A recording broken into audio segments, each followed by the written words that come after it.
there's a tremendous amount of energy at the start, because all these teams are, you know, they're so excited about being on the show. They've fought so hard to get on the show. We get tens of thousands of people who want to be on the amazing race. So I always tell them at the start, look, you're all winners. Whether you run one leg or whether you go the entire loop around the globe, you are a winner just standing here. There's just a great energy standing here, and I can't wait to let them go. You know, and once I say go, they start running. It doesn't stop for a month, and there's something very exciting about that. And for me personally, it's a little bit like having a front row seat at a really good basketball game, you know, with your feet on the court and you're sitting there and you're watching a great game. That's really what it's like. We're going across 5 continents and 40,000 miles, and yeah, it's a bit of a zigzaggy race, this one.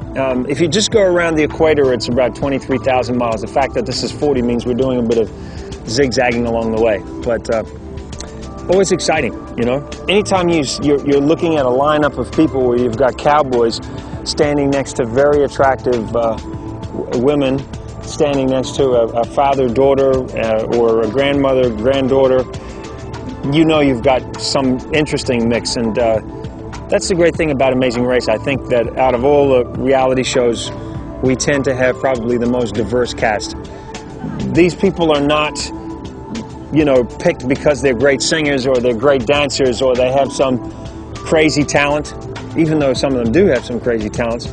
They're chosen because they're just a real cross-section, a real mixture of America. They all believe that they're going to win this race at the beginning, but I can assure you that when we get to the first pit stop, there are going to be teams that say, hey, Phil, I had no idea that they were going to be...